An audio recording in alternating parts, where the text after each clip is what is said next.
Welcome back to the Better Health Now podcast. Today I have the opportunity to sit down with Dr. Arbel to talk a little bit about her journey here to Cullman and talk about the topic of hematuria. Dr. Arbel, would you like to introduce yourself and tell us a little bit about your journey to get here to Cullman, as this is your first week here? Sure. So my name is Leor Arbel. I'm originally from New York City, so a long ways from here. But actually, as most of you can imagine, it's pretty crowded up there. This has kind of been part of the master plan all along. But I downsized in terms of city size. I've been doing that for a while and finally was ready to come out here where I could actually maybe hope to build the mini farm I'd want someday. Yeah, there you go. My background actually initially was I'd studied accounting and finance. I worked at a hedge fund. Oh, wow. In New York. A little different than being a doctor. Yeah, and I was actually playing softball for that company, and the ball is not soft, and I caught that in the face. Ended up having surgery and realizing just this whole big epiphany about what that surgeon did for me on a typical Tuesday for him was I felt more than I was doing in the capacity that I was working at there. And that kind of led you to then pursuing the medical field? That's right. Wow. So, yeah. So I didn't know about urology at that time, and that was kind of something that I discovered later in med school when, the last years of med school kind of act as a sorting hat where you figure out your place. And then you, after doing some of the rotations and kind of seeing a little bit of the urology side of it, that seemed to stick out to you and you went in that direction? Absolutely. Awesome. Like where it felt like home. Yeah. So today we would kind of want to talk a little bit and help people understand that blood in the urine could indicate a serious health condition. Tell us why it's important to get evaluated by a urologist if a person is seeing blood. So a lot of times people are kind of being screened for this without knowing, because so often you go to your regular family care doctor or just you're in the emergency room for something completely different, cough or pneumonia or something like that. And basic urinalysis is just part of the initial lab work that is being done. And so it is being looked at and screened for, I think, more often than people realize. It's not something most people are like, yes, I would like to be screened for this. And it's important because, not everything that can cause blood in the urine is a serious problem or is cancer, but the possibility that it represents a urologic cancer does exist. And ultimately, that's the main thing we want to rule out when we're doing our workups. Yeah. And so it like you mentioned, it doesn't always, blood in the urine isn't always visible by the human eye, though. Talk a little bit about some of the differences between gross hematuria and microscopic. Sure. So basically, you hit the nail on the head already. If it's microscopic, it's not visible to the human eye. Gross hematuria means that it is visible to the human eye. And we consider, even if it doesn't have to be fruit punch red for it to be considered gross hematuria. If the urine looks like dark tea colored, that could also be old blood. So if there's a visible change in the color, in the reddish or orange direction, I would consider that gross hematuria. Gotcha. And so with the, being able to see it, it's easier for the patient or the person that's listening to say like, oh, something's wrong. With the microscopic, what are some of the symptoms that maybe come along with having it if they can't visibly see something? Well, very often, especially with microscopic hematuria, there aren't accompanying symptoms. Microscopic hematuria in and of itself won't typically cause symptoms, but a person may have symptoms related to something that's causing there to be some blood in the urine. For example, a stone that is trying to pass would typically be associated with pain. But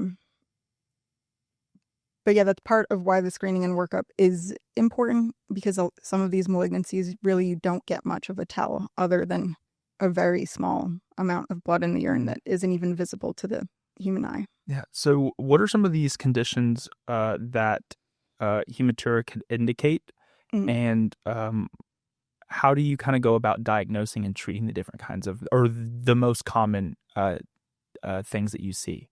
Sure. So, of course, the thing that we want to rule out the most is going to be cancer. It's definitely not the most common cause for it, but it could be cancer in the kidney, in the ureter, which is the tube that connects the kidney to the bladder, or in the bladder, urethra, prostate, really any genitourinary organ could theoretically have malignancy or tumor, which could cause that. And that's the main thing we're trying to rule out. But other causes, benign things,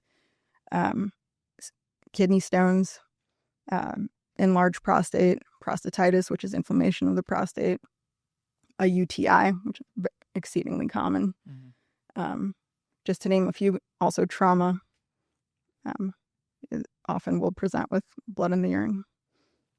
And then, so with each of these sort of the different, things that kind of can be associated with blood in the urine, what is the typical treatment in that process like for your patients if they come in and they see it and they're able to get it early on, and it's not cancerous? Like, what is sort of the process for them to, have pain relief?